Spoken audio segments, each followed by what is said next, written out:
Introdução, então, do exercício 7 da apostila da primeira lei da termodinâmica, conservação de energia. Exercício 7. Um tanque contendo 20 kg de água a 20 graus Celsius é equipado com um agitador que realiza trabalho na água a uma taxa de 0,25 kW. Quanto tempo demorará para a temperatura da água atingir 30 graus Celsius? Bom, então, primeiramente, nós pegamos a equação geral da conservação de energia, certo? Que já foi explicada em aulas anteriores, seus termos. E vamos fazer as respectivas considerações frente ao problema apresentado. Bom, as considerações são as seguintes. Posso desprezar energia cinética, ou seja, V² sobre 2, no lado oscilatório, transiente, e V² sobre 2, também relativo às correntes de entrada e saída. Por quê?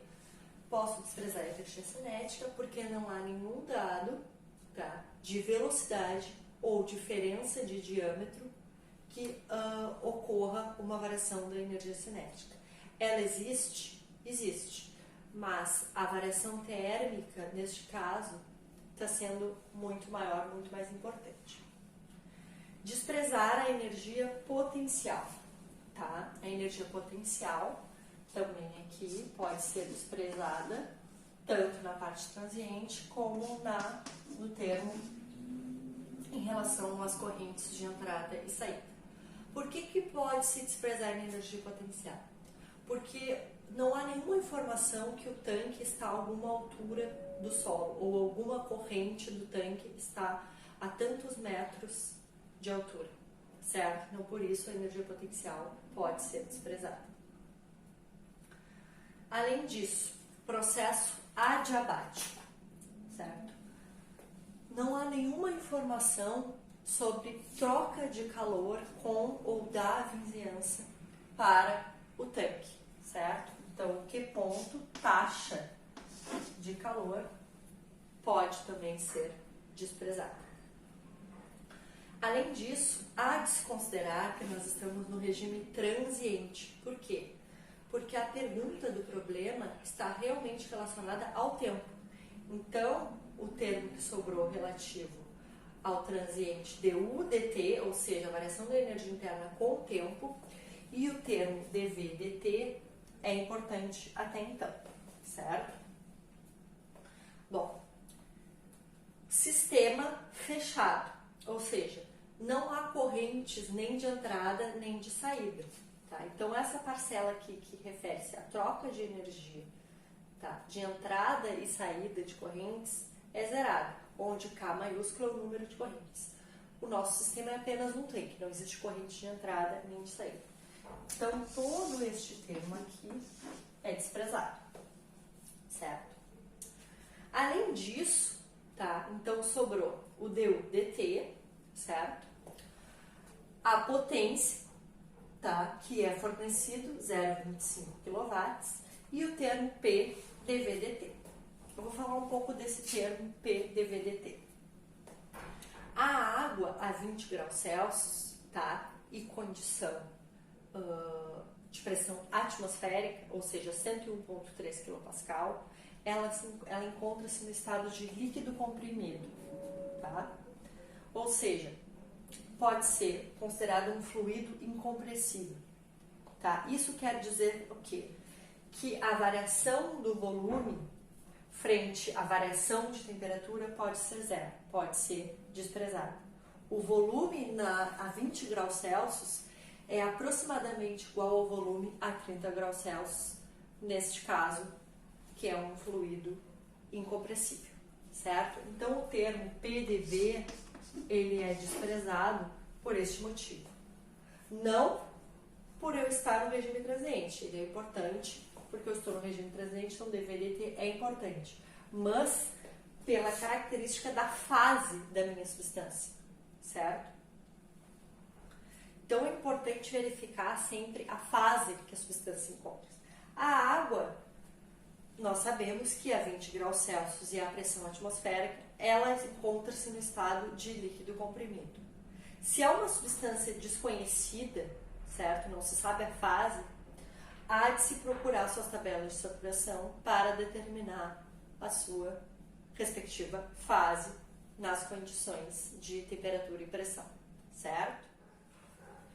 Dessa forma, então, a nossa equação, já simplificada com as devidas considerações, torna-se como du dt igual a ws ponto. Tá? Então, a variação da energia interna em relação ao tempo é igual à potência do agitador, certo? Para determinar o tempo, então a gente vai ter que integrar essa equação. Passa o dt para este lado, tá? Fico com a integral de du, com o limite inferior de u1 no tempo t1 até o limite superior de u2 até o tempo t2 é igual à integral de ws ponto dt. O resultado desta integral é simplesmente u no tempo 2 menos u no tempo 1 e a integral de ws ponto dt é o próprio ws. Então, a integral da potência é o trabalho, certo? Sem limites. Lembrando que u2 no tempo 2 menos u1 no tempo 1 é a mesma coisa que delta u, certo? Como nós temos informações de massa, então eu vou chamar que delta U é igual a M CV, chapéu, ou seja, calor específico a volume constante, T2 menos T1. Definição de delta U igual a WS ponto. No entanto, tá, CV é considerado igual a CP no caso de fluido incompressível, ou seja, líquidos e sólidos a baixa pressão, a capacidade calorífica a volume constante, ela se iguala à capacidade calorífica a pressão constante, tá? Pelo mesmo motivo que o dV é igual a zero, ou seja, o volume específico a 30 graus Celsius é aproximadamente igual ao volume específico a 20 graus Celsius, certo? Pelo fato da fase que se encontra a nossa substância. Tá? Então, só substituindo aqui CV por CP, certo? Então, agora eu vou ter que é o delta U é M, CP, T2 menos T1, e eu vou substituir o WS por WS ponto vezes o T. Aparece aqui o T, que é a minha incógnita, certo? Então, isolando o T, eu fico com M, CP específico, T2 menos T1. Só substituindo aqui os valores, massa 20 kg, CP 4,18 kJ por kg Celsius, tá? É tabelado. E T2 igual a 30 graus, T1 igual a 20 graus e o WS ponto, que é 0,25 kW, corresponde a 0,25 kJ por segundo. Então, a minha resposta fica em segundos, 3.344 segundos. Tá? O gabarito está em hora, então, equivalente 1 hora, 3.600 segundos. Então, o tempo que a água leva para elevar sua temperatura de 20 graus Celsius até 30 graus Celsius é 0,928 horas.